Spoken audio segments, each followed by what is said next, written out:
One thing that's certain is we've done this all before with addition, subtraction, and multiplication of polynomial functions. We do it quite a bit, actually. For the most part, it's just combining like terms. So that's what we're going to be looking at today.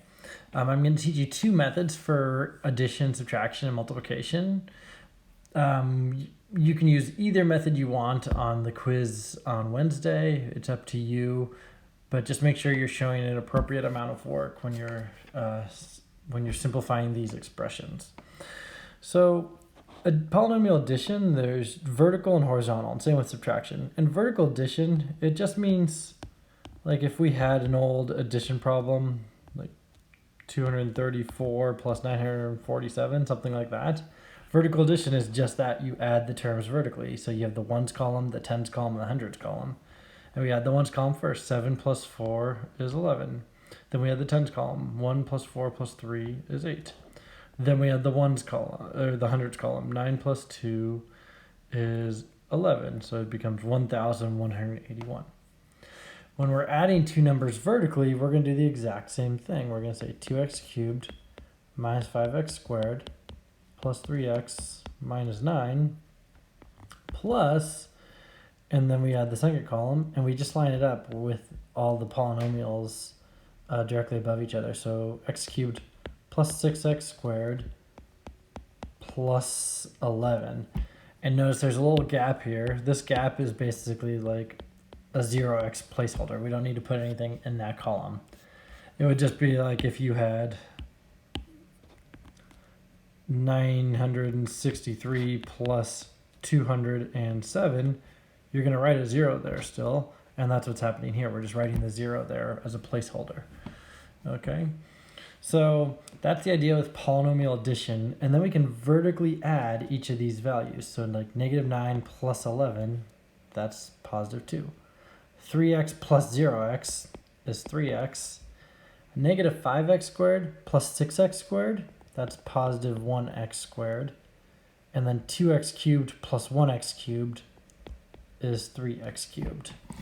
That's how we would do polynomial addition vertically.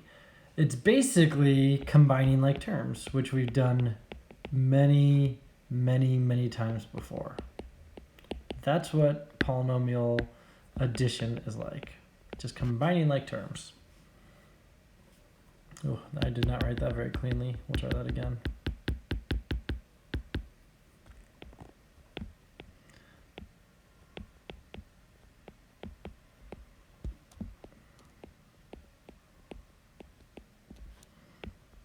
That's the idea for polynomial addition. That's the vertical method, one way to do it. The other way you can do it, horizontal method, 3y cubed minus 2y squared minus 7y plus 4y squared plus 2y minus 5. And when you do horizontal method, you're just looking for the like terms. So we start with like, there's a 3y cubed. Are there any other y cubes? Nope. So 3y cubed. That would be the first term. Then we look at the next term. Negative 2y squared. Any other y squareds? Yeah, there's a plus 4y squared. Negative 2 plus 4 is going to be a positive 2y squared. Doesn't that say negative 4 squared? Oh, it does say negative 4, thank you. So it'll be a minus 6x squared. Thank you. Thank you for catching that.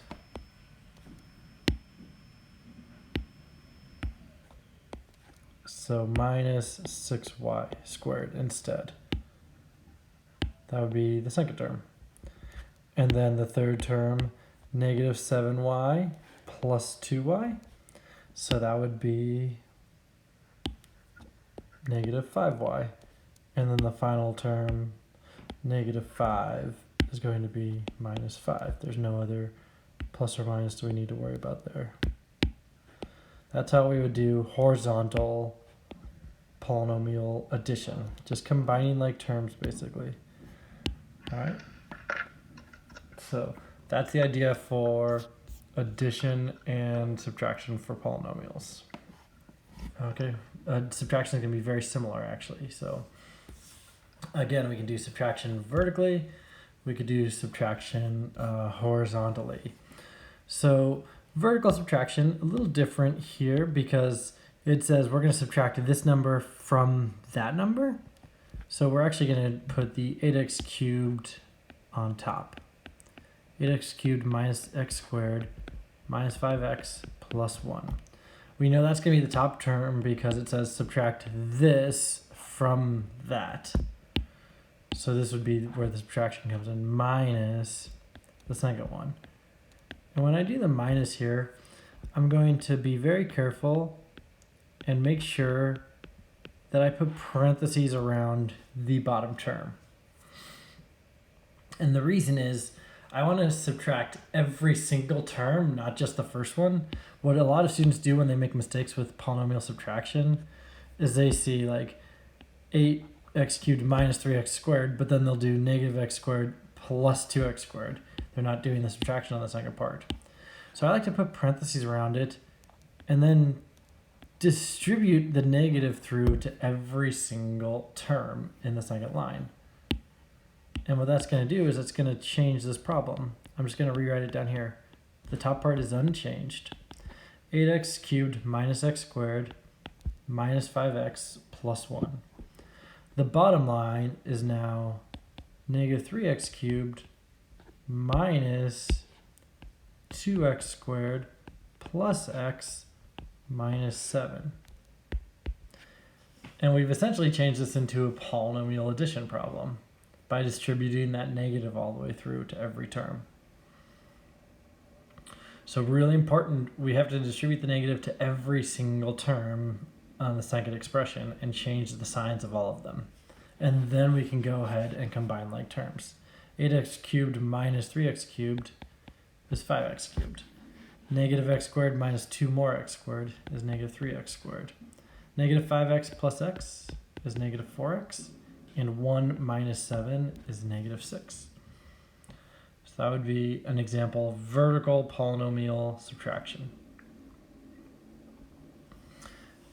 And then if you were going to do horizontal polynomial subtraction, 4z squared plus 9z minus 12, and then minus 5z squared minus z plus 3. Same thing you want to do the first step is distribute that negative through to every term. And we'll say 4z squared plus 9z minus 12 minus 5z squared plus z minus 3. And now I can go ahead and identify like terms again and combine those like terms.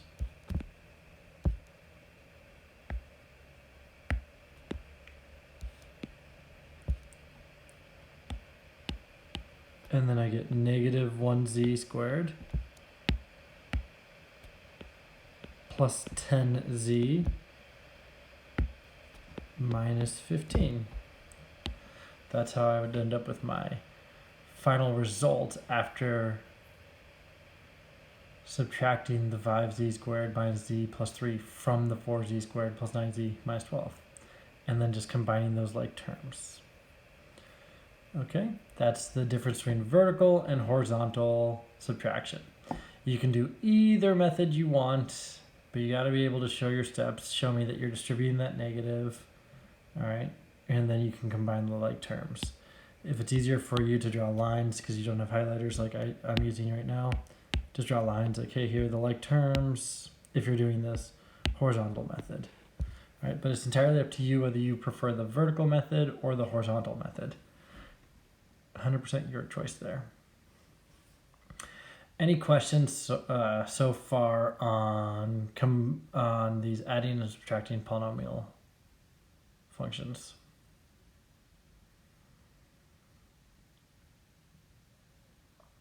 Okay, let's look at the last couple problems here. We're going to do multiplication vertically and horizontally. So thinking about multiplication vertically, we've done this where it's like 87 times 52, which is making up numbers there. Whenever you do this multiplication, we're going to do something similar with the polynomials. We'll say negative 2y squared plus 3y minus 6. And we're going to line it up just like it's a addition or subtraction problem, where we line up the values over each other. Kind of like a multiplication, you line up the ones column and the tens columns together. And when we do multiplication, we would start with the 2 and we'd multiply that by the 7 and get 14 and bring the 1 up top. And then we'd multiply the 2 times the 8 and we'd get 16 plus 1 is 17 and then drop the 1 and you get 174. 87 times 2 is 174. Then you would always put like a placeholder here. Maybe you'd mark that with an X. What I want you to do right now, don't mark it with an X. I was always taught to mark it with a 0. And I think, so if you were taught to mark it with an X, that's not a problem. I just want to be careful because we're going to be using X's in this multiplication here. So you might want to think about marking it with a 0 instead. Because the second part that we do now is we look at the tens column and we multiply the 10. 5 times 7 is 35. And then we bring the 3 up here. 5 times 8 is 40 plus 3 is 43. And that's how we get the second number. So 5 times 87 is 435. And then we have the 0 placeholder. The last thing to do is now polynomial addition. We add the columns together. We should have them all lined up. So you got the ones column is a 4. And the tens column becomes a 12. You add 1 to the new column. You get a 5 in the hundreds and then a 4. So your final answer is 4,524. Old school multiplication by hand that we learned a long time ago, probably in 2nd, 3rd grade, around that time when we learned this type of stuff. We're going to do the exact same thing with vertical multiplication over here. Start with the negative 2 and we multiply it by negative 6. We get a positive 12. Then you multiply negative 2 times positive 3y. That gives us a negative 6y. Then we multiply negative 2 times negative 2y squared. That gives us a positive 4y squared. We come down to the next column and we start by putting a 0 in there, a 0 placeholder. Then I take y times negative 6 and I get negative 6y. Y times positive 3y is positive 3y squared. You would just add the exponents of the variables together. So there's a 3y to the first and y to the first. That becomes 3y squared. And then the last one, negative 2y squared times y is negative 2y cubed. And now we have a polynomial addition problem where we just add each individual column. So we get a positive 12, negative 12y, positive 7y squared, negative 2y cubed. There's an example of polynomial multiplication with this vertical method. So that's something we've never seen before. You might have seen, maybe you've seen it in a previous class. I don't think any of our teachers here at Sunset really teach that method very often. So that's the vertical method. The horizontal method that we use for polynomial multiplication is something we have seen before. That's the rectangle method, where we would just say, let's make 3x squared minus 2x plus 4. We've seen this box method before. And then we'll multiply by x plus 3 on the other column. And we end up getting 3x squared times x is 3x cubed. X times negative 2x is negative 2x squared. Let me use some highlighters here to show you again. So 3x squared times x gives us a 3x cubed. And then negative 2x times x gives us negative 2x squared. Then x times positive 4 gives us a positive 4x. That's where this third column comes from. On the second column, we would say positive 3 times 3x squared. That gives us a 9x squared. Then we have Positive 3 times negative 2 is negative 6x. 3 times negative 2x is negative 6x. And then finally, we'll say positive 3 times positive 4 gives us a positive 12. And that's what the last one would be.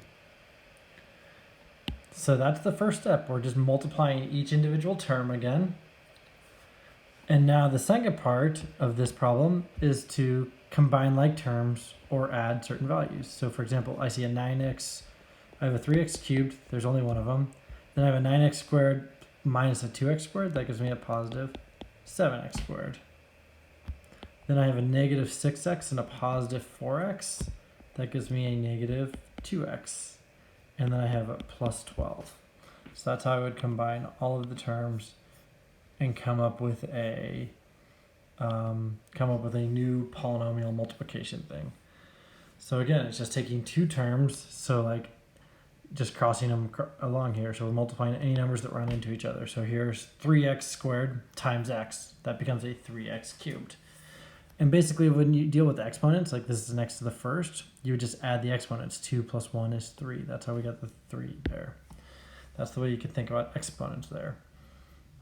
But those are the two methods: multiplying polynomials vertically, multiplying them with the rectangular area method. Okay. The last example I want to look at today is multiplying three binomials. And a binomial is just a two-term polynomial. That's why x minus 5 and x plus 1 is a binomial, and x plus 3 is a binomial. So when you're multiplying three binomials, if I said to like, let's multiply 7, 3, and 4, what you're going to do is you're going to say, let's do 7 times 3. That's 21. Then we're going to say, let's do 21 times 4. That's 84. So we take the first two numbers and we multiply them, get a result. Then we take that result and we multiply by the third number and get our final answer. That's exactly what we do with three binomials. We'll start by taking x minus 5 and we'll multiply it by x plus 1. And I'll do this first part with the rectangle method, the area model. So we get x times x. That's going to give us this result in the box. That is x squared. Then we do x times negative 5. That's going to give us this result. That gives us a negative 5x. Then we have x times positive 1. That's going to give us this box.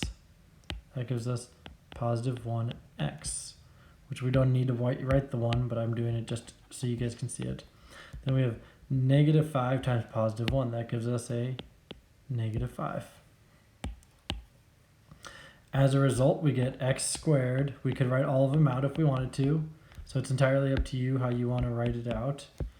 And then we just have to combine like terms. Hey, there's a negative 5x and a positive 1x. That becomes a negative 4x.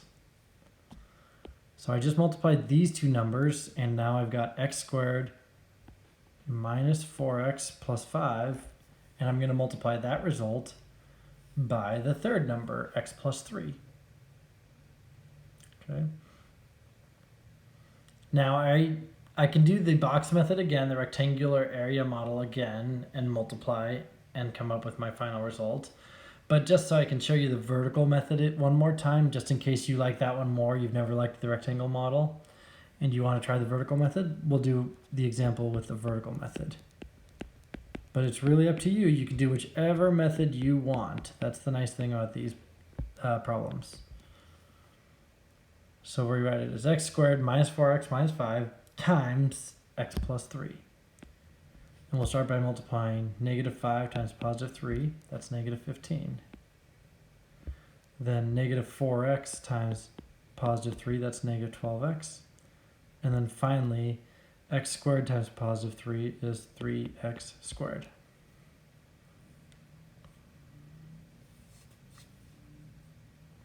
Then we'll go ahead and say -5. Oops, sorry. I almost made a mistake there. I forgot to put a 0 placeholder. So when we do the next one, I'll do a different color. Put the 0 placeholder in, and then we'll do x times -5 is -5x. X times -4x is -4x squared. And x times x squared is x cubed. Then I can go ahead and add everything together. -15 minus 17x minus x squared and an x cubed. You can always tell with the vertical method, if you're doing it correctly, these should line up. Like you should have all the x squareds in the same column. You should have all the x's in the same column. I noticed I made a mistake and forgot to do the 0 placeholder because I had a 5x in the same column as a constant term, which was the -15. So I was able to catch that really quickly and correct it. All right, so again, you can use either method you want, and either method should get you the exact same result. X cubed minus x squared minus 17x